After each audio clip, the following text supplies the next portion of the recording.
Right, welcome everyone. Harry Potter and the Philosopher's Stone. We are on, of course, chapter 8. Harry, of course, has arrived at Hogwarts. He has been sorted into Gryffindor, had the feast, and now lessons, I suppose. So let's see. Chapter 8, The Potions Master. There, look. Where? Next to the tall kid with the red hair, wearing the glasses. Did you see his face? Did you see his scar?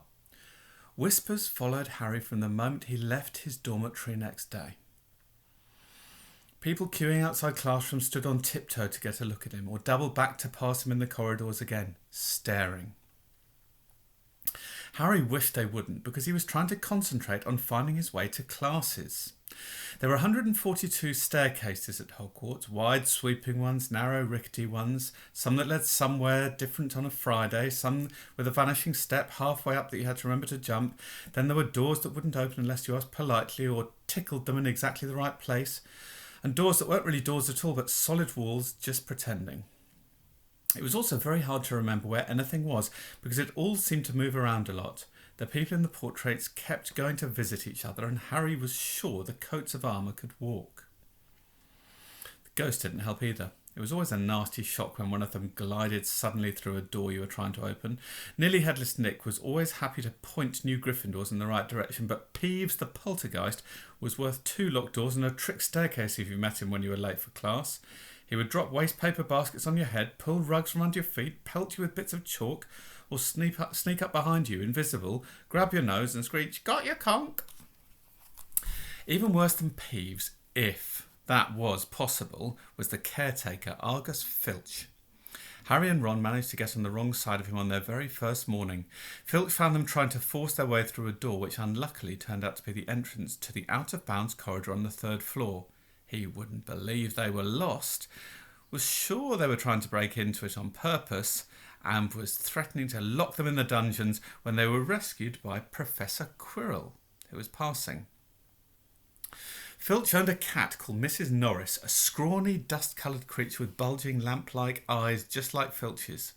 She patrolled the corridors alone, break a rule in front of her, put just one toe out of line and she'd whisk off for Filch, who'd appear wheezing 2 seconds later. Filch knew the secret passageways of the school better than anyone, except perhaps the Weasley twins, and could pop up as suddenly as any of the ghosts. The students all hated him, and it was the dearest ambition of many to give Mrs. Norris a good kick. And then, once you had managed to find them, there were the lessons themselves. There was a lot more to magic, as Harry quickly found out, than waving a wand and saying a few funny words. They had to study the night skies through their telescopes every Wednesday at midnight and learn the names of different stars and the movements of the planets. 3 times a week they went out to the greenhouses behind the castle to study herbology with a dumpy little witch called Professor Sprout, where they learned how to take care of all the strange plants and fungi that found out what they were used for. Easily the most boring lesson was History of Magic, which was the only class taught by a ghost.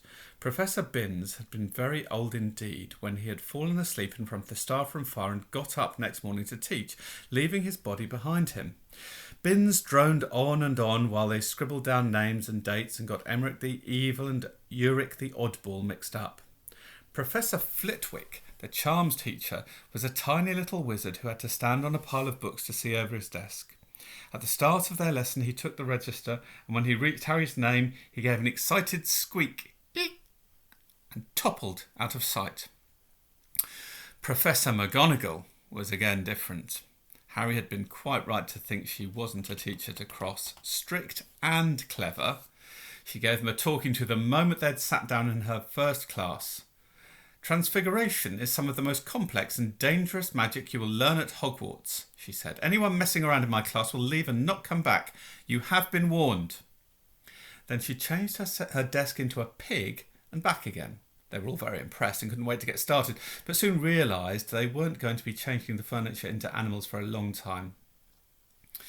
After making a lot of complicated notes, they were each given a match and started trying to turn it into a needle. By the end of the lesson, only Hermione Granger had made any difference to her match, Professor McGonagall showed the class how it had gone all silver and pointy and gave Hermione a rare smile.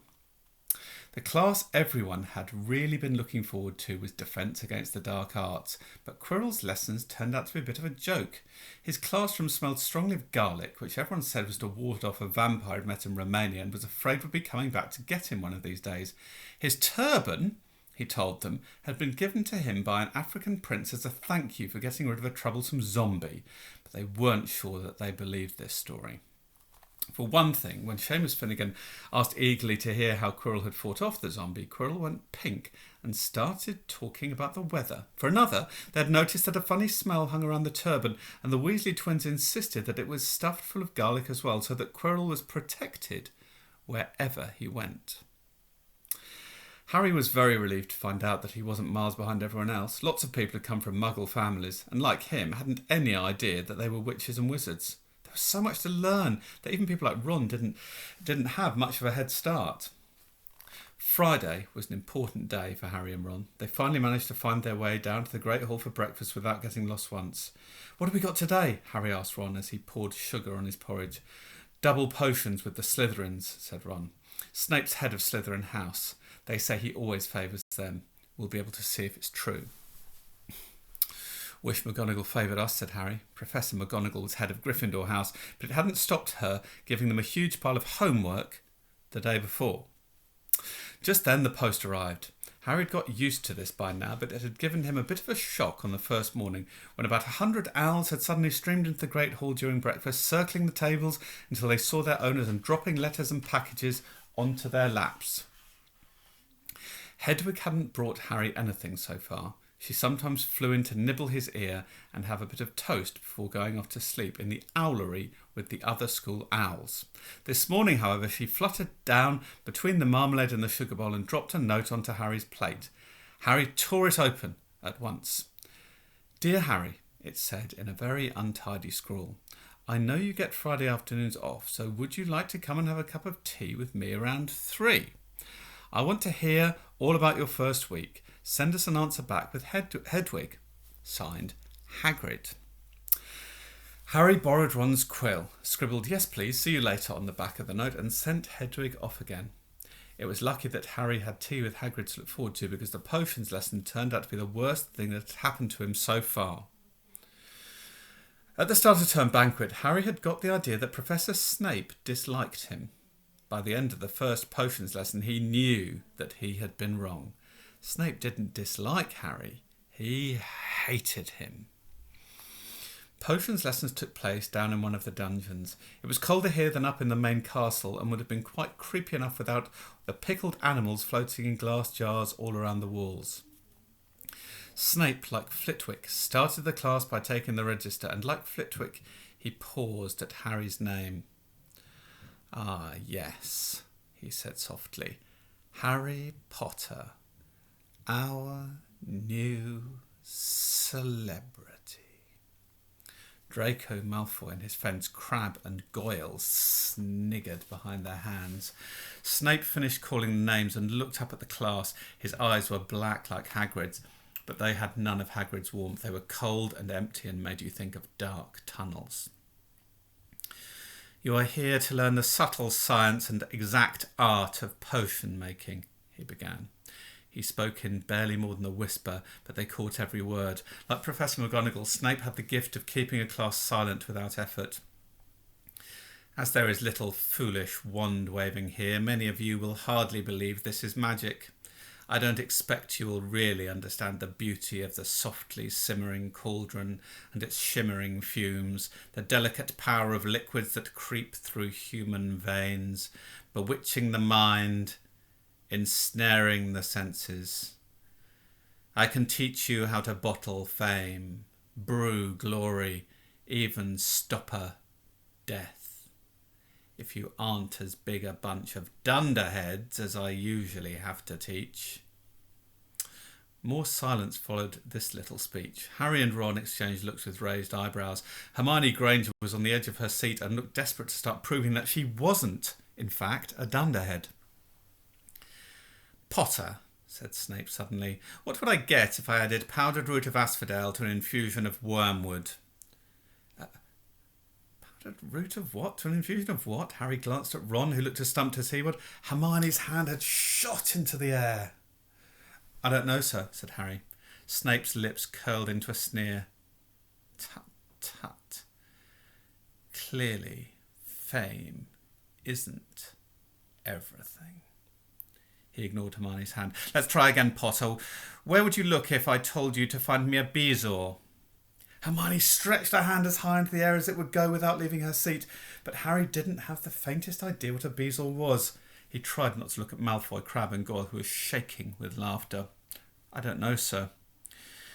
Thought you wouldn't open a book before coming, eh, Potter? Harry forced himself to keep looking straight into those cold eyes. He had looked through his books at the Dursleys, but did Snape expect him to remember everything in 1,000 magical herbs and fungi? Snape was still ignoring Hermione's quivering hand. What's the difference, Potter, between Monk's Hood and Wolfsbane? At this, Hermione stood up, her hand stretching towards the dungeon ceiling. I don't know, said Harry quietly. I think Hermione does, though. Why don't you try her? A few people laughed. Harry caught Seamus's eye and Seamus winked. Snape, however, was not pleased. Sit down, he snapped at Hermione. For your information, Potter, asphodel and wormwood make a sleeping potion so powerful it is known as the draught of living death. A bezoar is a stone taken from the stomach of a goat, and it will save you from most poisons. As for Monk's Hood and Wolfsbane, they are the same plant, which also goes by the name of aconite. Well, why aren't you copying that down? There was a sudden rummaging for quills and parchment. Over the noise, Snape said, and a point will be taken from Gryffindor House for your cheek, Potter. Things didn't improve for the Gryffindors as the potions lesson continued. Snape put them all into pairs and set them to mixing up a simple potion to cure boils. He swept around in his long black cloak, watching them weigh dried nettles and crushed snake fangs, criticising almost everyone except Malfoy, whom he seemed to like. He was just telling everyone to look at the perfect way Malfoy had stewed his horned slugs when clouds of acid green smoke and a loud hissing filled the dungeon. Neville had somehow managed to melt Seamus's cauldron into a twisted blob, and their potion was seeping across the stone floor, burning holes in people's shoes. Within seconds, the whole class was standing on their stools, while Neville, who had been drenched in the potion when the cauldron collapsed, moaned in pain as angry red boils sprang up all over his arms and legs. Idiot boy, snarled Snape, clearing the spilled potion away with one wave of his hand. I suppose you added the porcupine quills before taking the cauldron off the fire? Neville whimpered as boils started to pop up all over his nose. Take him up to the hospital wing. Snape spat at Seamus. Then he rounded on Harry and Ron, who'd been working next to Neville. You, Potter, why didn't you tell him not to add the quills? Thought he'd make you look good if he got it wrong, did you? That's another point you've lost for Gryffindor. This was so unfair that Harry opened his mouth to argue, but Ron kicked him behind the cauldron. Don't push it, he muttered. I've heard Snape can turn very nasty.